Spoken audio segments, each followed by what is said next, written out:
Olá, meus amigos, muito bem-vindo aqui ao nosso canal, né, onde a gente procura aliar as questões práticas e trazer aqui para vocês as questões práticas no direito sucessório, no direito das famílias. E hoje nós vamos abordar quais são os principais pontos que o advogado deve ter já no primeiro atendimento com o seu cliente.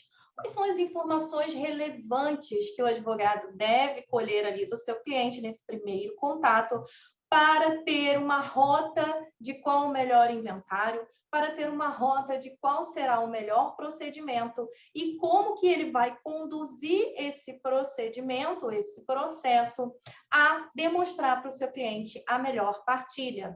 Então, eu fiz aqui uma relação que eu vou compartilhar com vocês. Está lá disponibilizado também na nossa comunidade gratuita lá no WhatsApp. Então, se você não faz parte, corre lá no meu Instagram, que tem um destaque lá no meu perfil, que vai remeter vocês lá para o nosso grupo no WhatsApp. Então, quais são os pontos principais que o advogado deve saber? E aqui eu vou esclarecer o porquê da importância desses itens que eu elenquei aqui. Bom, a primeira coisa importante que a gente deve saber é se tem ali algum menor ou incapaz envolvido como um herdeiro naquele inventário. Isso porque um menor ou um incapaz impossibilita a lavratura desse inventário nas vias extrajudiciais. Lá na minha mentoria em inventário extrajudicial, existe uma estratégia que a gente pode se utilizar caso seja um menor entre 16 e 18 anos, certo? O próximo ponto, e aqui eu quero também destacar ainda no ponto 1, é que existindo menor ou incapaz, esse processo ele vai correr nas vias judiciais e teremos a intervenção do Ministério Público, certo? Se essa incapacidade aqui cessar de forma superveniente após a abertura do inventário, eu posso conduzir esse inventário lá para a via extrajudicial? Positivo. Posso requerer ao juiz, né, que remeta que o inventário seja finalizado na via extrajudicial. Cuidado aqui, meus amigos, que a gente tem que ter o imposto de transmissão causa-morte. Não existe nenhuma possibilidade de isenção para quem desiste do inventário judicial e vai lavrar esse inventário por escritura pública. Então, recolha o ITCD ainda no judicial e depois vai lá para o extrajudicial para não colocar o seu cliente aí incorrendo em multa. O segundo ponto que a gente tem que analisar é se há algum bem irregular envolvido aí nessa partilha, certo? Porque isso pode acabar trazendo outras ramificações aí no inventário. Pode ser uma posse, né? Que a posse a gente sabe que ela é partilhável, sim, ela vai ser inserida como direitos e ação. Isso porque muitas das vezes o herdeiro chega no seu escritório e daí ele fala assim: olha, essa casa era de papai, eu nasci nessa casa, eu tenho certeza que é registrada em nome de papai. E aí você pergunta assim: ok, cadê a matrícula desse imóvel? Por vezes, quando existe a matrícula, não está no nome de papai. E aí, o que vai acontecer, meus amigos? Não haverá partilha se aquele bem não estiver no nome do falecido. Então, você inclui essa posse aí como direito e ação, mas você não leve a posse a registro, certo? Depois, regularizando aí essa posse em propriedade, aí você faz toda a regularização imobiliária. São pontos que você tem que deixar bem claro para o seu cliente, certo? Ó, o próximo ponto é existência de testamento. Se um dos herdeiros sabem da existência de um testamento, você vai ter que abrir uma ação que é de registro, abertura e cumprimento de testamento, para que depois se proceda o inventário, certo? Essa existência de testamento em si, ela não impede que o inventário seja via extrajudicial, mas primeiro você tem que ter lá o trânsito em julgado dessa ação. Então, faça um pedido. Se a sua intenção, se você tiver certeza que está tudo bem definido ali naquele inventário, que os herdeiros não vão se desentender futuramente, né? Porque é uma ação, nós temos uma ação primeiro. Se você tiver certeza disso tudo, você abra a RAC Testamento, que é como a gente chama, e nessa ação você vai incluir um pedido, que é o quê? Que o juiz autorize o processamento do inventário nas vias extrajudiciais, certo? E aí corre o inventário. Cuidado com a multa, tá, gente? Que pode ser que essa ação dure aí mais do que os 60 dias. Então, veja uma estratégia aí para não ensejar aí seu cliente nessa tristeza de ter que pagar uma multa. Bom, o próximo ponto que a gente tem que analisar é se a partilha será amigável. Isso por quê? Se a gente estiver falando num panorama judicial, você pode seguir o rito do arrolamento, que prevê a possibilidade da partilha amigável, né? Você não precisa ir para um inventário tradicional e você tem a possibilidade aí do arrolamento sumário. Isso também, a partilha amigável é importante, se não tiver menor, nem incapaz, né? Para você levar esse inventário aí para um tabelionato de notas, por exemplo. E o inventário extrajudicial, a gente sabe que ele é muito mais célere, muito mais rápido que o inventário judicial. Então, é uma forma também de você entregar um bom resultado, um trabalho com eficácia e receber seus honorários de forma mais rápida, através do inventário extrajudicial. O outro ponto que a gente tem que ter em mente é sempre solicitar os impostos de renda do falecido. Se o falecido não tinha imposto de renda, aí também não dá para a gente obrigar ali que os herdeiros tragam essa declaração. Mas se o falecido era aquela pessoa certinha, que declarava tudo, né? Você vai achar muitas informações ali naquele imposto de renda para constar no inventário. Um exemplo, tem herdeiros que chegam aqui e não sabem se o falecido tinha saldo bancário, se o falecido tinha alguma aplicação financeira. Então, no imposto de renda, se o falecido era uma pessoa muito organizada, você consegue detectar qual era o banco que o falecido tinha conta e qual é o valor que tinha ali depositado.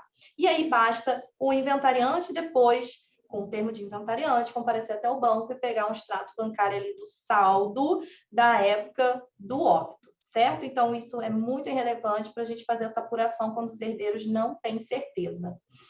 Bom, uma outra questão é verificar se há alguma ratificação a ser feita na certidão de óbito.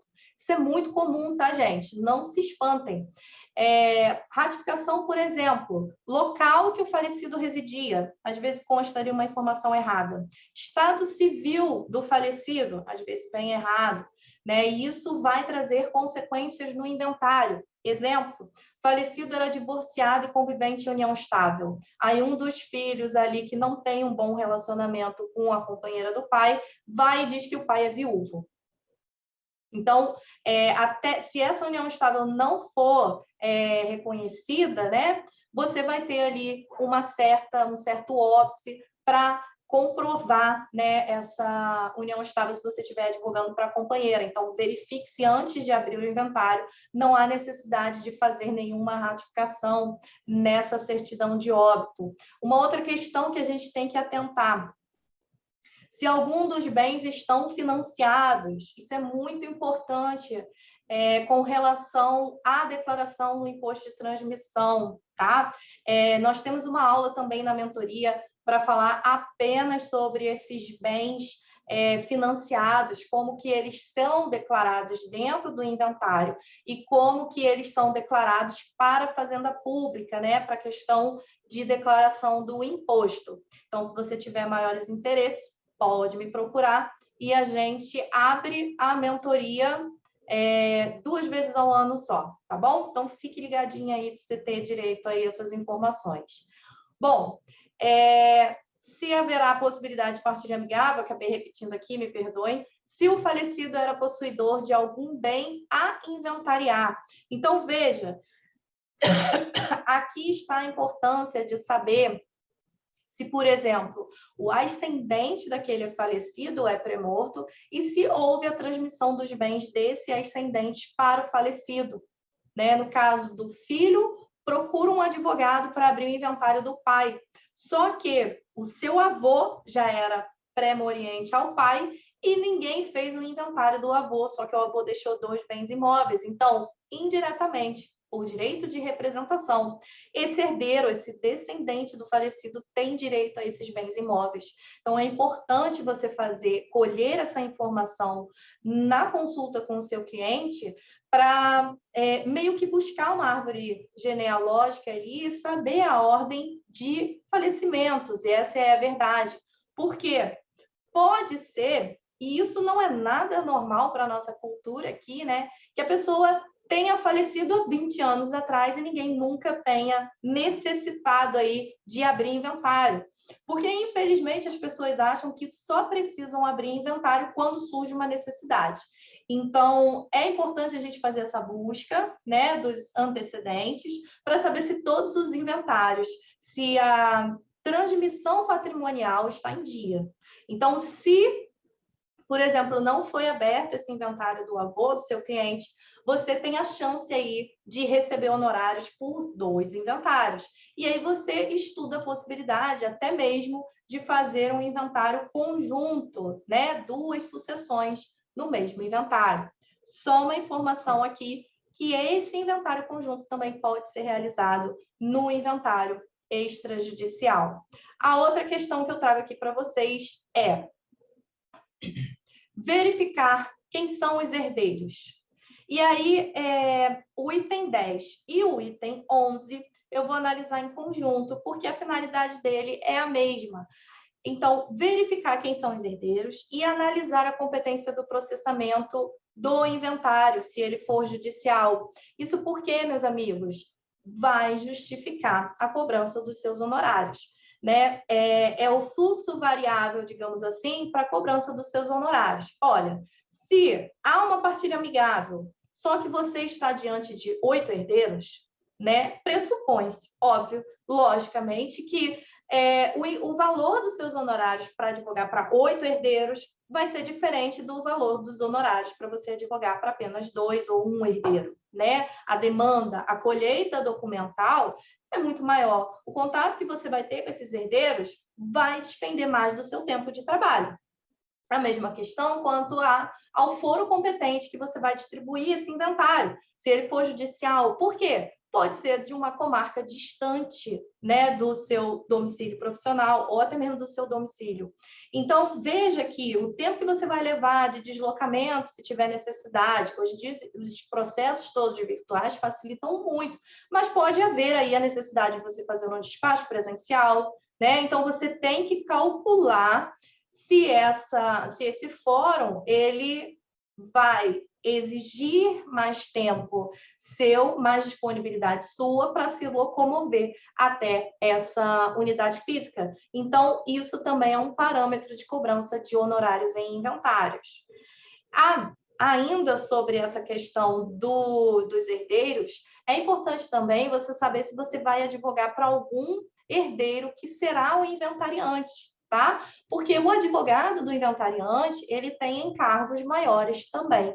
Então, a precificação, e aí falando sobre precificação dos honorários em inventário, o advogado ele deve ter essa sensibilidade de precificar um pouquinho a mais se ele estiver advogando aí para o herdeiro que vai assumir o cargo de inventariante. E por último, não menos importante, se o falecido deixou o seguro de vida ou verba trabalhista, e aqui eu vou acrescentar mais verba previdenciária. Isso porque as verbas trabalhistas, se elas forem o único bem que o falecido deixou, o que o falecido deixou? Ele deixou carro, ele deixou imóvel, ele deixou saldo em conta? Não, ele só tem uma verba trabalhista para levantar. Você não vai precisar se utilizar do inventário, tá? Aquele procedimento moroso, muitas das vezes. Você pode simplesmente ingressar com o alvará judicial para levantar aquela quantia daquela verba trabalhista. Não precisa abrir um inventário tradicional, um arrolamento, um inventário extrajudicial. Basta ali o alvará judicial, o único bem. E isso daí a lei possibilita, então você ingressa com o alvará judicial. Agora, as verbas previdenciárias e seguro de vida não passam pelo inventário.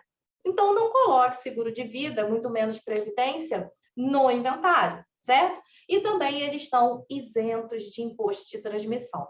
Então, meus amigos, esses são os pontos principais que eu considero, né, junto com a minha prática, com o meu tempo aí de advocacia nessa área, que o advogado tem que saber no primeiro momento. Se você gostou, se você curtiu dessa aula, se você achou que teve relevância para a sua vida, e se você quiser essa relação dos pontos principais, pode me procurar lá no meu Instagram, me envie um direct, Priscila, assistir sua aula aqui no YouTube e eu quero a relação de pontos principais que eu te envio na mesma hora que eu ler, tá bom, gente? Um forte abraço, sucesso aí, meus amigos. Até a próxima.